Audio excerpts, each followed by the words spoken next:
Hello friends, मैं एक new vacancy update के साथ यहाँ पे आई हूँ। जो भी कैंडिडेट वेस्ट बंगाल गवर्नमेंट में नौकरी करना चाहते हैं, लेडी कांस्टेबल बनना चाहते हैं, वो लोग इस फॉर्म को अप्लाई ज़रूर करेंगे। ठीक है, ये बहुत अच्छी वैकेंसी है, गवर्नमेंट जॉब है। ठीक है, अब यहाँ पे ऑफिशियल नोटिफिकेशन है, हम लोग देखते हैं यहाँ पे। Information to applicants for online submission of applications for recruitment to the post of Lady Constable in West Bengal Police 2023। ठीक है, लेडी कांस्टेबल के लिए वैकेंसी है।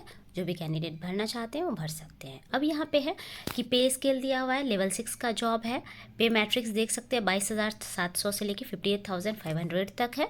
ठीक है, अब यहाँ पे सीट्स की बात करते हैं तो अनरिजर्व के लिए 343 सीट्स है, अनरिजर्व ईसी के लिए 227, अनरिजर्व एसजी और एनवीएफ के लिए 113, अनरिजर्व सिविक वॉलंटियर्स के लिए 71, अनरिजर्व स्पोर्ट कोटा के लिए 28, शेड्यूल कास्ट के लिए 141, शेड्यूल कास्ट ईसी के लिए 100, शेड्यूल कास्ट एसजी और एनवीएफ के लिए 42, शेड्यूल कास्ट सिविक और वॉलंटियर्स के लिए 29, शेड्यूल ट्राइब के लिए 28, शेड्यूल ट्राइब ईसी के लिए 29, शेड्यूल ट्राइब एसजी और एनवीएफ के लिए 14, शेड्यूल ट्राइब सिविक वॉलंटियर के लिए 14, ओबीसी ए के लिए 57, ओबीसी ए ईसी के लिए 42, ओबीसी ए एचजी एनवीएफ के लिए 29, ओबीसी ए सिविक वॉलंटियर्स के लिए 14। तो यहाँ पे दिया हुआ है कि different total number of vacancy है 1420। ठीक है, तब यहाँ पे हम लोग देखेंगे total vacancies as stated above is purely provisional and subject to changes. ठीक है, ये हो सकता है वैकेंसी में कुछ एड ऑन भी हो जाए नंबर ऑफ सीट्स या कुछ घट भी जाए। ठीक है, the vacancies for home guard HG का देख रहे हैं, home guard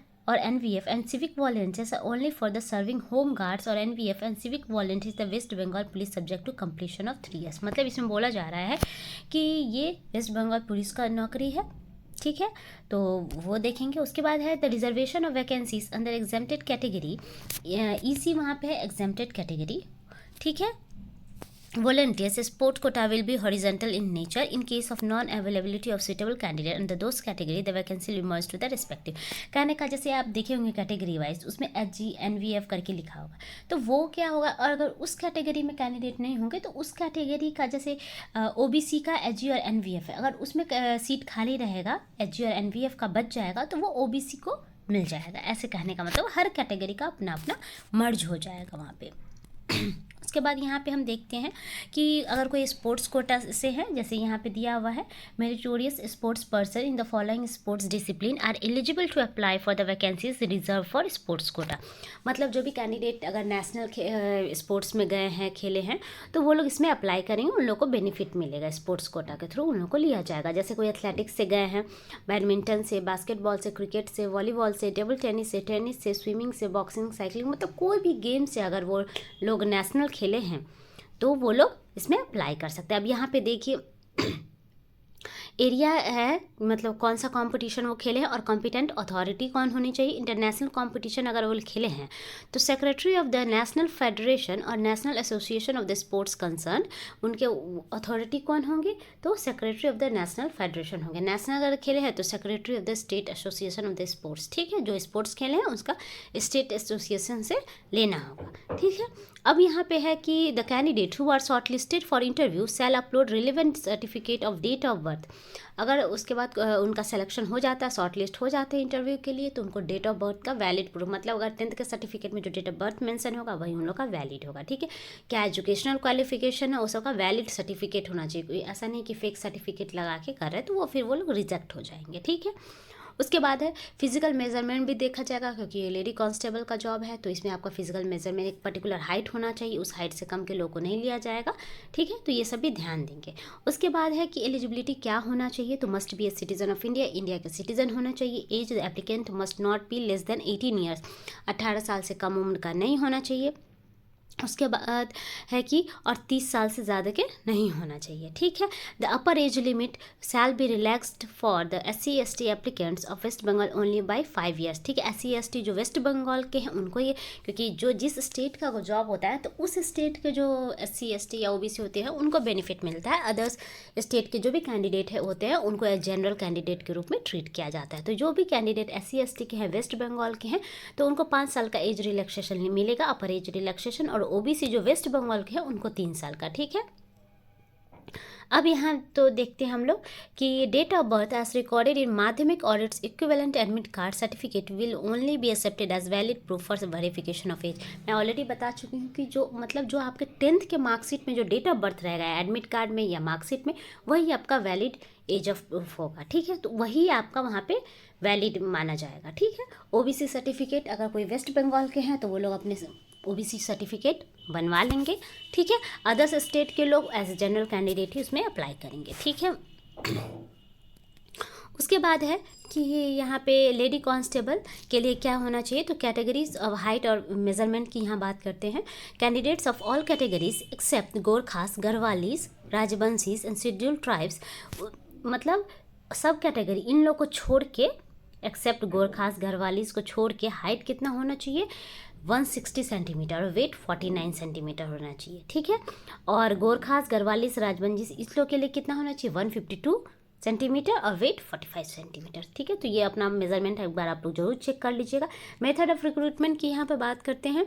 the post of lady constable in the waste Bengal police shall be filled up on the basis of qualifying the preliminary written test which will act as screening examination followed by the physical measurement PMT and physical efficiency test PET, final written examination and interview to be conducted by the waste Bengal police recruitment board. कहने का मतलब कि पहले क्या होगा कि एक written test लिया जाएगा। ठीक है, उसके बाद उसमें सिलेक्शन होने के बाद फिजिकल मेजरमेंट, ठीक है, उसके बाद इंटरव्यू होगा। ठीक है, ये बोला जा रहा है। अब यहाँ पे देखते हैं कि रिटन टेस्ट में क्या क्या किस बेसिस पे होगा। तो यहाँ पे है प्रिलिमिनरी रिटन टेस्ट का मार्क्स कितना रहेगा 100 मार्क्स रहेगा।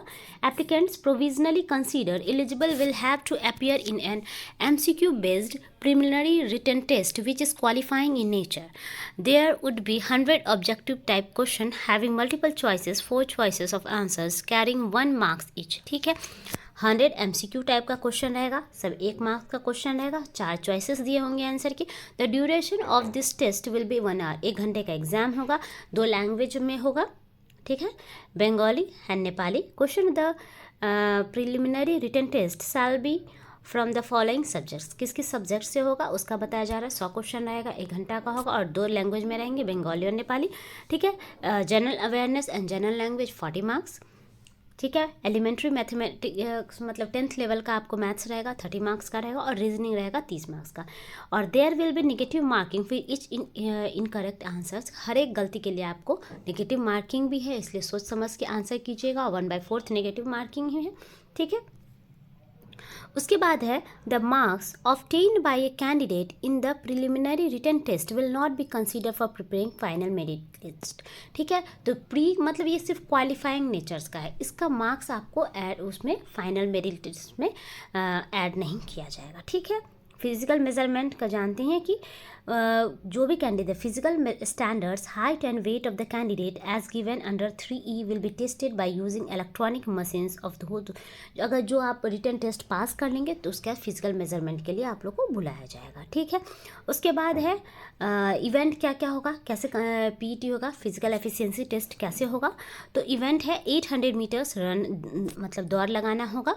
टाइमिंग कितना है 4 मिनट्स और 30 सेकंड्स। ठीक है, इतने टाइम में आपको 800 मीटर का दौड़ लगाना होगा। ठीक है, उसके बाद है उसके फाइनल रिटर्न एग्जामिनेशन फिर क्या होगा, तो all the candidates who qualify in the physical measurement test. ठीक है, फिजिकल मेजरमेंट टेस्ट के बाद एंड फिजिकल एफिशिएंसी टेस्ट उसके बाद will be call to appear in the final written examination to be conducted by the waste Bengal police. उसके बाद ये दोनों चीज़ में मतलब फिजिकल मेजरमेंट टेस्ट और फिजिकल एफिशिएंसी टेस्ट में पास होने के बाद उस लोग को फाइनल रिटर्न एग्जामिनेशन जो 85 मार्क्स का होगा उसमें बुलाया जाएगा। ठीक है, ये भी मल्टीपल चॉइस क्वेश्चन होगा, 1 घंटे का एग्जाम होगा, एक क्वेश्चन पे 1 मार्क्स का रहेगा। ठीक है, क्वेश्चन क्या रहेगा कि इंग्लिश के अलावा बंगाली और नेपाली में भी रहेगा। तो यहाँ पे अब देखते हैं क्या क्या रहेगा। तो जनरल अवेयरनेस जनरल नॉलेज के लिए 25 मार्क्स, इंग्लिश के लिए 10 मार्क्स, एलिमेंट्री मैथमेटिक्स माध्यमिक स्टैंडर्ड के लिए 25 मार्क्स और रीजनिंग एंड लॉजिकल एनालिसिस के लिए 25 मार्क्स। ठीक है, तो यहाँ पे आप लोग ये देख लीजिएगा टोटल यहाँ पे क्या है 85 मार्क्स का क्वेश्चन है फाइनल रिटर्न एग्जामिनेशन का उसके, और इसमें नेगेटिव मार्किंग भी है 1/4। अगर एक गलत आंसर करते हैं तो आप लोग का काट लिया जाएगा। इंटरव्यू 15 मार्क्स का होगा, क्योंकि 85 मार्क्स का वो तो बचे कितने 15, तो 15 जोड़ेंगे तो 100 मार्क्स का फाइनल हो जाएगा, इसीलिए 15 मार्क्स का इंटरव्यू है। ठीक है, और जो कैंडिडेट रिटन टेस्ट में पास करेंगे उनको फाइनली इंटरव्यू में बुलाया जाएगा और उस बेसिस पे आप लोग को मेरिट बनाया जाएगा। ठीक है, और जो अगर 2 कैंडिडेट का सेम मार्क्स आ जाता है तो जो सीनियर कैंडिडेट होंगे उनको लिया जाएगा। ठीक है, ठीक है। तो अब कैंडिडेट्स यहाँ पे आप लोग मेडिकल एग्जामिनेशन का देख लीजिएगा, मेडिकल सर्टिफिकेट भी बनवा के देना पड़ेगा। ठीक है, पीरियड ऑफ एप्लीकेशन कब से कब तक आप लोग एप्लीकेशन कर सकते हैं, तो 23/4/2023 से लेके 22/5/2023 तक। ठीक है, तो जो भी कैंडिडेट अगर इस फॉर्म को अप्लाई करना चाहते हैं तो वो लोग जरूर अप्लाई कर लीजिएगा। ठीक है, अब यहाँ पे देखते हैं एप्लीकेशन फ़ी और प्रोसेसिंग फ़ी के बाद। तो all categories except schedule caste, schedule tribes of West Bengal only, मतलब एप्लीकेशन फ़ी है 150, प्रोसेसिंग फ़ी है 20 और टोटल अमाउंट पेएबल है 170 रुपया। शेड्यूल कास्ट जो वेस्ट बंगाल के हैं उनका सिर्फ प्रोसेसिंग फ़ी 20 रुपया लगेगा, और ट्राइब जो है वेस्ट बंगाल के उनको भी सिर्फ 20 रुपया लगेगा। ठीक है कैंडिडेट, तो आप लोग अपना जो भी कैंडिडेट अगर अप्लाई करना चाहते हैं इसमें तो ज़रूर टाइम के साथ ही अपना अप्लाई कर लेंगे। कैंडिडेट, अगर आप लोग को मेरा वीडियो अच्छा लगता है तो प्लीज़ मेरे चैनल को सब्सक्राइब कर ले, ताकि मुझे भी मोटिवेशन मिले कि मैं आगे और भी जॉब नोटिफिकेशन आप लोग के लिए ला सकूँ। Thank you.